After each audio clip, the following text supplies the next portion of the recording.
하나님의 가장 큰 관심은 죄인을 구원하는 일입니다. 잃어버린 영혼, 버려진 영혼, 타락한 영혼에 대한 하나님의 열심입니다. 하나님의 관심입니다. 보통 관심이 아닙니다. 아주 뜨거운 관심입니다. 그래서 하나님께서는 이 일을 위해서 그의 아들 독생자 예수를 세상에 보내셨으며 십자가에서 죽게 하셨습니다. 우리 예수님께서 세상에 살아계시는 동안에 천국 복음을 전파하시고 하나님의 말씀을 가르치시고 그리고 병든 자와 귀신 들린 자들을 고쳐주신 이유도 바로 이 일 때문이었다고 하는 사실입니다.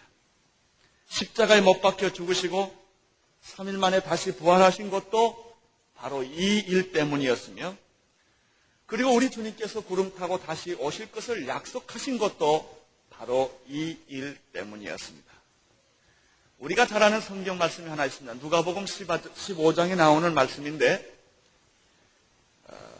양 100마리의 비유입니다. 예수님께서 이 비유를 들어주시면서 우리에 있는 99마리의 양보다 잃어버린 한 마리의 양에 대해서 그 목자는 기막힌 관심을 가지고 참 들을 넘고 살을 넘어서 그 잃어버린 한 마리 양을 찾았다는 얘기입니다.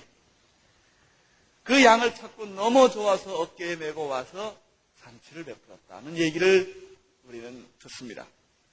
계속해서 그 15장에 보면은 10드라크마를 가진 사람이 있었는데 한 드라크마를 잊어버렸을 때 이것을 찾기 위해서 이 사람은 등불을 켜고 집을 쓸면서 부지런히 찾아서 잃어버린 그 한 드라크마를 찾아서 기뻐했다는 비유를 계속해서 봅니다. 그 15장 안에는 또 똑같은 비유가 하나 더 있습니다. 그것은 탕자의 비유입니다. 아버지를 배신하고 재산을 가지고 떠났던 그 탕자. 그러나 그 잘못을 불구하고 그 잘못이 얼마나 큰가는 놔두고 아버지는 이 자식을 위해서 밤마다 문을 열어놓고 기다리며 드디어 거지가 되어서 완전한 비참한 신세가 되어서 그 집에 돌아오는 자식을 보면서 아버지는 산거가 아직도 먼데 수군이 여기어 달려가서 그 더러운 아들의 목을 껴안고 입을 맞추고 제일 좋은 옷을 준비했던 옷을 입히고 손에 가락지를 끼우고 발에 신을 신기고 살찐 송아지를 잡아서 큰 잔치를 베풀었다고 하는 이 아버지의 심정을 보여주는 말씀도 다 모두가 하나님의 심정을 보여주는 말씀입니다. 다시 말하면 우리 하나님은 한 영혼에 대한 관심이 온 우주보다 크다고 하는 것입니다. 하나님은 여러분을 사랑하십니다. 하나님은 여러분 한 분 한 분에 대해서 이처럼 기막힌 관심을 가지시고 24시간, 1년 12달 내 생에 다하는 날까지 하나님은 한 번도 눈을 파신 적이 없이 나를 주목하시고 나를 보고 있다고 하는 사실입니다. 그래서 예수님께서 최후 명령으로 승천하시기 전에 우리에게 주신 명령이 무엇입니까? 그것은 마태복음 28장 18절 이하에 나타나는 말씀입니다. 그렇기 때문에 하나님의 관심이 이렇기 때문에 한 영혼에 대한 관심이 이렇기 때문에 너희는 가서 모든 족속으로 제자를 삼아 아버지와 아들과 성령의 이름으로 세례를 주고 내가 내게 분부한 모든 것을 가르쳐 지키게 하라. 이것은 우리 주님의 지상 명령일 뿐만 아니라 어떤 사람은 유언이라고 말했습니다. 지상에 살고 있는 주님의 마지막 말씀 유언이다. 이것과 함께 너희는 가서 모든 족속으로 오직 성령이 너희에게 임하면 너희가 권능을 받고 예루살렘과 온 유다와 사마리아와 땅끝까지 이르러 내 증인이 되시리라. 다 같은 말입니다. 그 말씀을 하시고 예수님은 승천하십니다. 마태복음 28장에만 이런 말씀이 있는 것이 아닙니다. 마가복음 제일 마지막 장인 16장 15절에도 마가복음을 결론을 내오면서 이렇게 말합니다. 또 가라사대 너희는 온 천하에 다니면서 만민에게 복음을 전파하라. 믿고 세례를 받는 사람은 구원 얻을 것이요 믿지 않는 사람은 정죄를 받으리라. 누가복음이 24장인데 이 24장 마지막 부분에서 또 똑같은 결론을 내리고 있습니다. 47절, 48절에 보면은 또 그의 이름으로 죄사함을 얻게 하는 회개가 예루살렘으로부터 시작하여 모든 족속에게 전파될 것이 기록되었을 때 너희는 이 모든 일의 증인이라. 요한복음 마지막 장 21장에도 예수님께서 사랑하는 베드로 앞에 놓고 내가 나를 사랑하느냐고 3번씩이나 물으면서 마지막으로 베드로에게 다짐했던 얘기가 무엇입니까? 21장 15절, 16절, 17절에 보면 내 양을 먹이라, 내 양을 치라, 내 양을 먹이라. 이것이 우리 주님의 부탁이었습니다. 예수님의 오직 한 가지 관심은 하나님의 관심과 똑같았습니다. 예수님의 심정은 하나님의 심정과 똑같았습니다. 예수님께서 무리를 보시고 마태복음 9장 마지막 부분에 무리를 보시고 민망히 여기사, 불쌍히 여기사. 이것이 예수님의 심정입니다. 우리들은 사람 보면 그렇지 않죠. 근데 예수님은 사람만 보면 눈물을 뚝뚝뚝 흘리셨어요. 저에게 신앙을 가르쳐 주었던 목사님 한 분이 계시는데 그분이 섬에서 사셨습니다. 그래서 밤에 잠을 자다가 깨봤더니 밤새도록 비명소리, 사람 살리라는 소리가 들렸다는 것이죠. 이분이 열병이 나서 감기가 몸이 아파서 환상을 보는 줄 알고 그냥 지나쳤는데 그날 아침에 돼보니까 그 섬에 배가 파손돼서 시체들이 그 섬에 뛰어올라. 사실 그 소리가 있었는데 빗소리, 천둥소리에 묻혀서 그 소리를 못 들었다는 것입니다. 너무 비참한 시체를 보고 그 후에 이분이 예수를 알게 되고 복음을 깨닫고 난 다음에 서울에 올라왔는데 사람들이 자기한테 무슨 얘기를 하면은 어떻게 들리냐면 사람 살리세요. 사람 살리고 이렇게 들린대요. 사람이 자기한테 자기 자랑하고 뭐 별 얘기를 다 하면 그 소리는 자기 귀에 사람 살리라는 소리로 들립니다. 그래서 그 사람한테 복음을 주지 않으면 견딜 수 없는 심정이 되었다. 그래서 평생 그분은 그렇게 해서 전도를 하기 시작을 했어요. 사실 그런 소리가 들릴 수 있었으면 얼마나 좋겠어요. 예수님의 관심, 사람들만 보면 눈물을 펑펑 쏟는 예수. 복음이 없는 사람들, 영혼이 불쌍한 사람들만 보면 가슴이 찡하고 목이 메어서 말할 수 없는 그런 심정. 이것이 하나님의 심정이요. 이것이 예수님의 심정입니다. 이 심정을 부탁하시는 것이 우리 주님의 마지막 부탁이었다고 하는 사실입니다. 예수님의 오직 한 가지 관심은 죄인을 구원하는 데 있었으며 모든 그리스도인으로 하여금 바로 전도하며 제자 삼는 사람이 되게 하는데 예수님의 관심이 있었습니다. 사도 바울 자신도 그가 복음을 깨닫고 하는 말이 무엇이었습니까? 로마서 1장 14절 이하를 보십시오. 헬라인이나 야만인이나 지혜 있는 자나 어리석은 자에게 다 내가 빚진 자. 빚진 자의 심정으로 그는 평생을 살았습니다. 어떤 사람은 세상을 너무나 떳떳하고 뻔뻔하게 사는 사람이 있는가 하면 어떤 사람은 너무나 죄송하게 항상 미안하게 세상을 사는 사람이 있어요. 뭔가 빚진 마음, 죄송한 마음, 참 어쩔 줄 모르는 마음으로 참 세상을 살아가는 분들.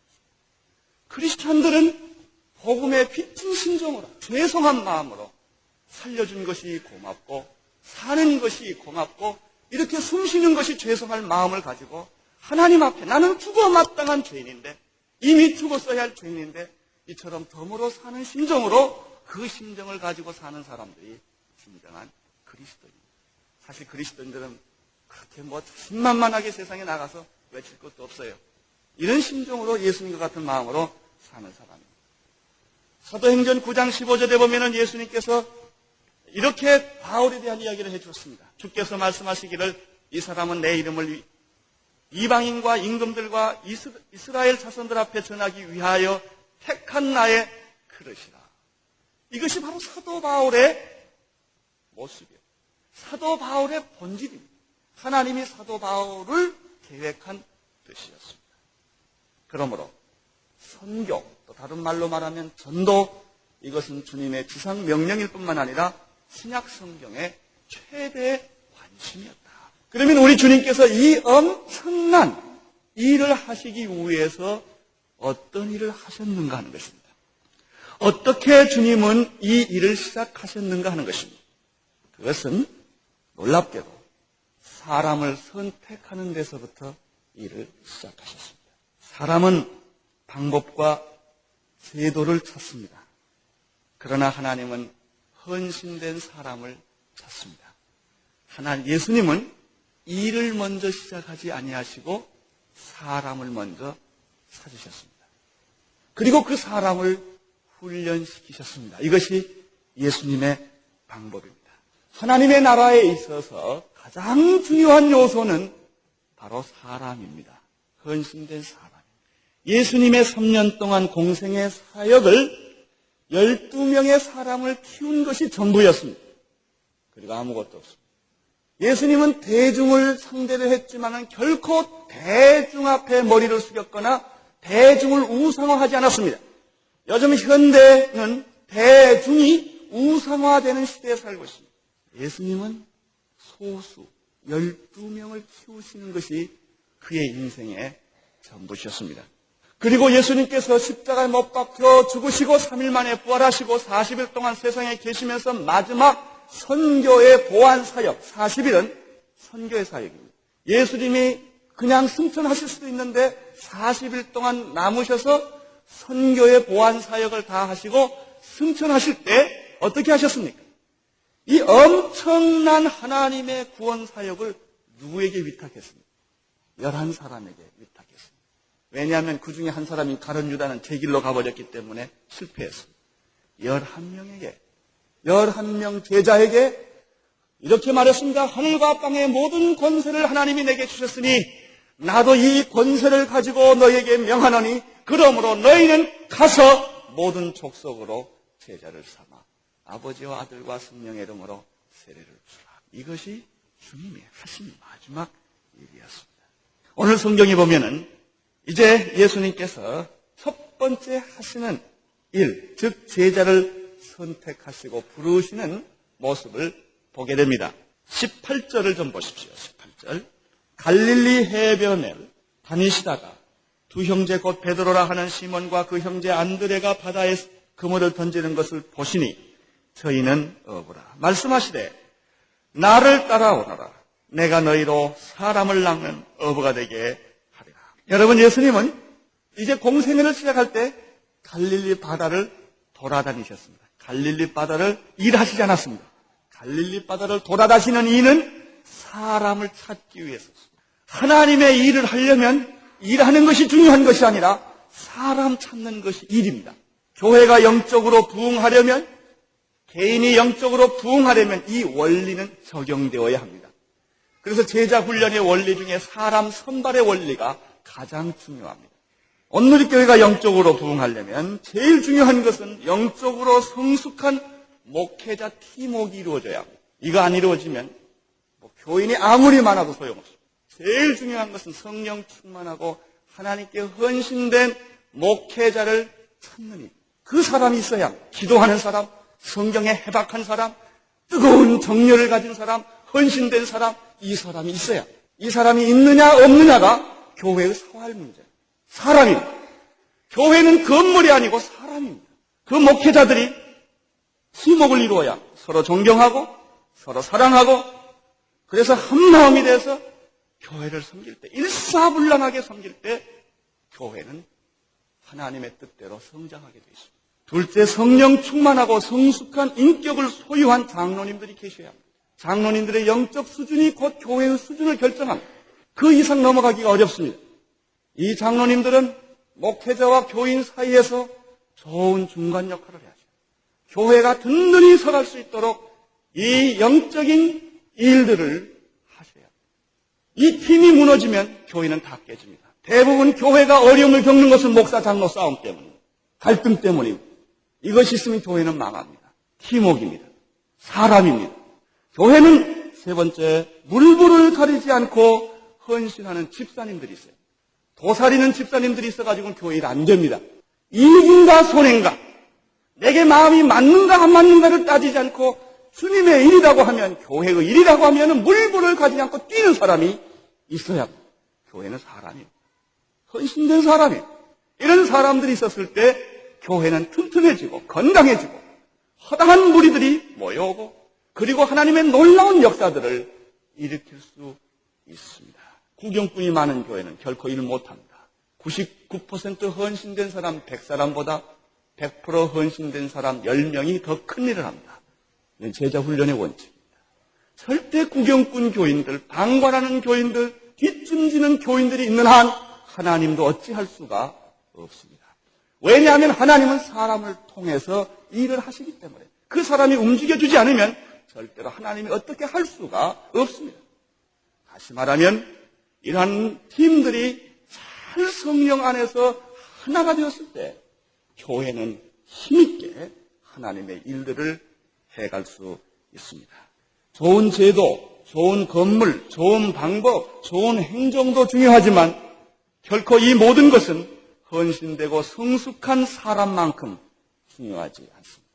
아무리 좋은 이론이 있으면 뭐합니까? 아무리 좋은 제도가 있으면 뭐합니까? 아무리 좋은 방법이 있으면 무엇합니까? 헌신된 사람이 없으면 이것은 집 없는, 주인 없는 집과 같은 것입니다.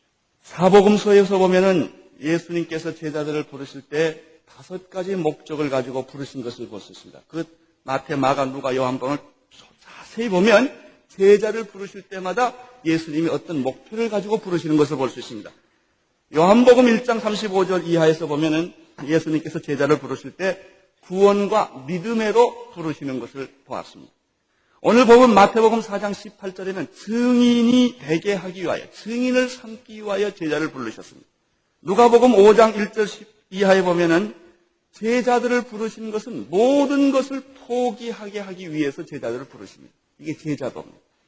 마가복음 3장 13절 이하에 보면은 제자들을 부르시는 까닭은 제자들을 불러서 주의 복음을 전도하게 하고 귀신을 쫓는 능력을 주셔서 귀신 쫓게 하는데 제자 부르는 이유가 있습니다. 마태복음 10장 1절 이하에 보면은 다시 예수님이 12 제자를 택하실 때 저들에게 귀신을 쫓는 능력을 주시고 병을 고치는 능력을 주시고 약한 것을 고치는 능력을 주셔서 제자들을 내보냅니다. 그러니까 예수님께서 제자들을 택할 때 구원과 믿음을 위하여, 증인을 삼기 위하여, 그리고 그들의 자신의 삶을 모든 것을 포기시키기 위하여, 그리고 전도하기 위하여, 귀신 쫓기 위하여, 병을 고쳐주기 위하여, 약한 것을 고치기 위하여 주님께서는 제자들을 택하셔서 그들을 자기의 사역자로 삼아주셨다는 결론을 내릴 수가 있습니다.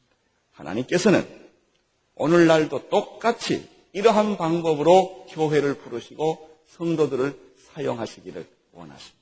나는 오늘 이렇게 모든 성도님들이 이런 능력들을 다 갖기를 원합니다. 믿는 자들에게는 이런 표적이 따르리니 너희들이 내 이름으로 귀신을 쫓아내며 새 방언을 말하며 뱀을 집으며 무슨 독을 마실지라도 해를 받지 아니하며 병든 자에게 손을 얹은 적 나음을 얻으리라. 이런 능력들을 가지고 있어야 우리는 세상에 나가서 영적으로 마귀와 싸워 이길 수 있다는 것이요. 그렇게 할 때만 정말로 땅의 일이 아니라 하늘의 일을 우리가 감당할 수 있는 그리스도의 참된 제자가 됩니다. 그런데 여기서 우리가 눈여겨볼 부분이 있습니다. 그래서 예수님께서 갈릴리 해변을 돌아다니시다가 그물을 던지고 있는 어부 베드로와 안드레를 부르셨다고 하는 이 말씀 속에서 주의를 기울여야 할 부분이 있습니다. 그것은 베드로와 안드레가 예수님을 택한 것이 아니라 예수님이 베드로와 안드레를 부르셨다고 하는 점이 아주 중요한 점입니다. 하나님은 언제나 같이 일할 파트너를 찾습니다. 하나님의 능력이 없어서 일 못하시는 것이 아니라 하나님은 그 시대마다 언제나 같이 함께 일할 파트너를 찾습니다. 구약에 보면 하나님은 노아와 아브라함을 부르셨습니다. 모세와 다윗도 부르셔서 택하셔서 일을 시켰습니다. 하나님은 예언자들을 택하셔서 일을 하셨습니다. 누가복음 6장 13절에 보면 밝음에 예수께서 그의 제자를 부르사 그 중에 12를 택하여 사도로 세웠다라는 말이 있습니다. 우리가 잘 아는 성경 구절이 하나 있고요. 요한복음 15장 16절 너희가 나를 택한 것이 아니요 내가 너희를 택하여 세웠다. 착각하지 마십시오. 여러분이 교회 스스로 온 게 아닙니다. 하나님이 불러주셔서 오신 겁니다. 여러분, 교회는 하나님이 부른 사람들이 온 것입니다. 여러분이 성령의 바람을 맞아서, 그 아는 사람도 있고 모르는 사람 있는 것 뿐이에요. 바람을 맞아서 여러분들이 교회에 나오시게 된 것입니다. 스스로 왔다고 생각하면, 스스로 내가 하나님을 믿는다고 생각하면 교만해지고 불순해집니다.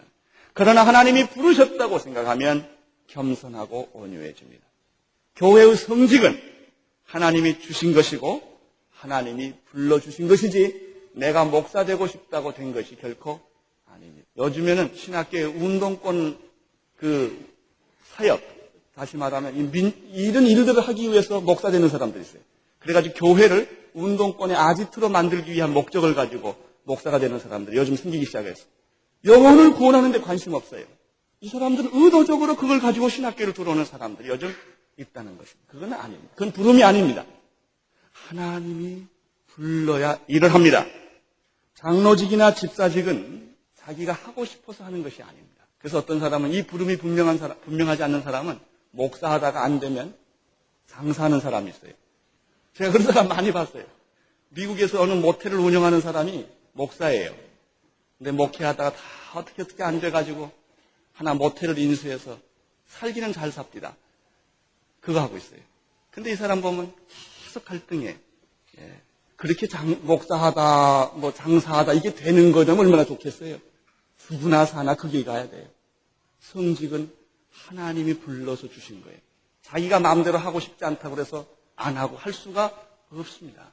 왜냐하면 부름을 받은 것이기 때문입니다. 그러므로 부름 앞에는 무엇이 있습니까? 순종과 겸손이 있을 뿐입니다. 오늘 성경 말씀을 보면 또 재밌는 사실을 우리는 그 안에서 목격하게 됩니다. 첫째는 하나님이 가셔서 택해 주셨다고 하는 사실 하나요. 두 번째는 택했는데 누구를 택했습니까? 어부를 택했다는 것입니다. 여기에서 우리는 중요한 사실을 깨닫게 됩니다. 하나님은 사람을 구분하지 않습니다. 사람을 구별하지도 않습니다. 어떻게 보면 예수님의 제자들의 대부분은 서민층이었습니다. 그 중에서 제일 똑똑한 사람이 하나 있었는데 역설적으로 가룟 유다입니다. 가룟 유다가 IQ가 제일 높고 그래서 회계를 맡았죠. 그 사회의식이 강한 사람이요. 도시 출신입니다. 그런데 이상하게 이 사람은 끝을 보지를 못했습니다. 여러분, 교회는 머리 좋고 똑똑하고 학벌이 있고 직업이 좋고 계급이 높은 사람 그리고 모든 조건이 갖추어진 사람을 택한 것이 아니라 하나님은 택할 때는 그런 기준에 두지 않는다는 것입니다. 어부도 택하셔서 제자로 삼는 것이 하나님의 방법. 이것이 하나님의 방법입니다. 세 번째, 여기서 우리가 또 하나 깨닫는 사실은 하나님은 할 일 없는 사람을 부르시지 않고 열심히 살고 있는 사람을 부른다는 사실입니다. 이 성경에 보면 베드로와 그 동생 안드레가 고기 잡고 있는 중에 불렀습니다.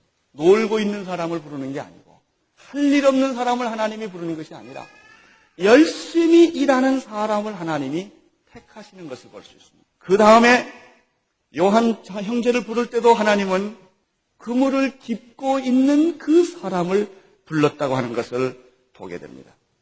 어떤 상황에서든지 우리는 열심히 살아야 합니다. 직업이 있든 없든 환경이 좋든 나쁘든 상관없이 자기에게 주어진 일을 충성스럽게 하는 사람에게 하나님은 일을 맡기십니다. 그리고 네 번째로 여기 생각하는 것은 하나님은 이상하게 예수님은 형제를 불러요. 여기 보면 베드로와 안드레를 부르죠. 또 그 다음에 보면은 세베대 야고보와 요한을 부르는데 다 보면 브라더스예요. 형제들입니다. 제가 재밌게 참 그 은혜 받는 분 중에 한 분이 여기 광림교회 김선도 목사님, 그 동생 김홍도 목사님, 그 동생 김국도 목사님, 그 동생 김건도 목사님.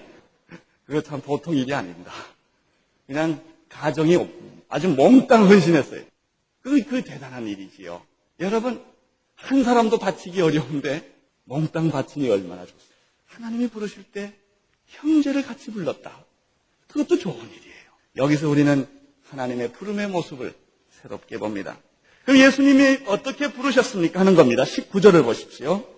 말씀하시되 나를 따라오너라. 이것이 예수님의 부름입니다. 주님의 부름은 분명합니다. 그러나 듣는 사람에 따라서 분명하게 듣는 사람도 있고 불확실하게 듣는 사람이 있을 뿐이지 주님은 언제나 분명하게 부르십니다. 선교사로 부르는 사람이 있습니다. 목사로 부르는 사람이 있습니다.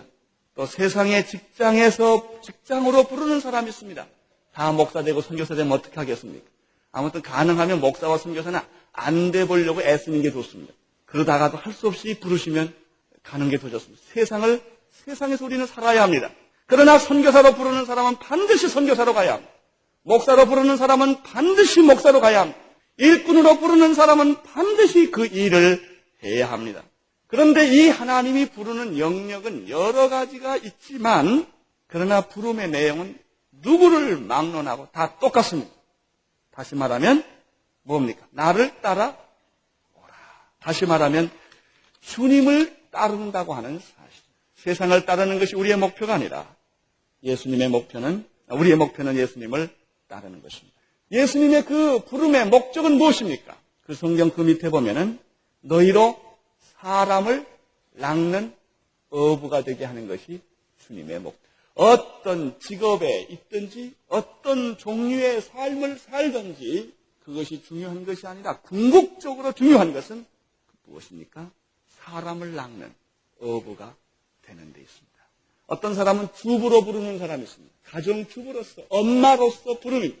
그러나 아기 키우는 일도 중요하지만은 사람 낚는 어부의 일을 하게 하는 것이 주님의 궁극적인 관심입니다. 이제 마지막으로 부름받은 사람들은 어떻게 반응했습니까? 20절을 보십시오. 저희가 곧 그물을 어떻게 하고? 버려두고 예수를 쫓습니다. 22절. 저희가 곧 배와 부친을 버려두고 예수를 쫓습니다. 버리지 않고 취할 수 없습니다. 옛사람을 벗어야 새사람의 짐을 입습니다. 베드로와 안드레는 그들의 생업의 수단인 그물을 버렸습니다. 야고보와 요한은 그들의 재산인 배와 아버지까지 버렸습니다. 현실에 얽매여 있는 사람은 하나님의 일을 하기가 어렵습니다. 오해하지 마십시오. 그렇다고 이것은 여러분 직업을 버리라는 얘기가 아닙니다. 주님을 섬기는데 우선순위가 있어야 한다는 이야기. 마태복음 10장 37절에 아비나 어미를 나보다 더 사랑하는 자는 내게 합당치 아니하고 아들이나 딸을 나보다 더 사랑하는 자도 내게 합당치 않다고 말하면서 또 자기 십자가를 지고 나를 쫓지 않는 자는 내게 합당치 않다고 하신 말씀이 있습니다. 이 말을 들으면 갈등이 많습니다. 이런 말씀은 성경에 좀 없었으면 좋겠습니다. 그러나 있습니다. 힘들어도 있다고 하는 사실입니다. 문제는 무엇입니까? 직업보다 예수님을 더 사랑하라고 합니다. 당신의 직업보다. 당신은 돈과 명예와 권세보다도 하나님을 더 사랑하라는 말. 부모나 자식보다도 하나님을 더. 그래서 아브라함에게 누구 바치라고 명령했습니까? 아들 이삭 바치라고 명령했습니다. 부름받은 사람, 세상의 것에 얽매인 사람들이 아닙니다. 모든 무거운 것과 얽매기 쉬운 죄를 벗어버리고 인내로서 우리 앞에 당한 경주를 경주하며 믿음의 주여 또 온전케 하시는 이 예수를 바라보자. 우리에게 나를 따라오라고 명령하십니다.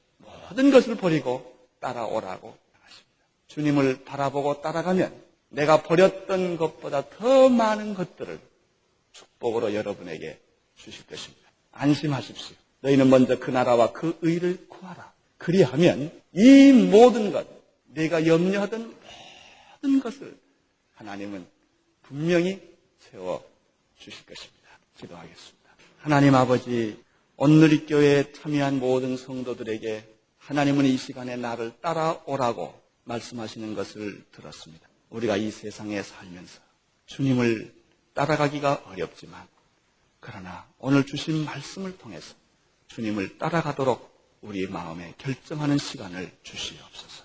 예수님 이름으로 기도드리옵나이다.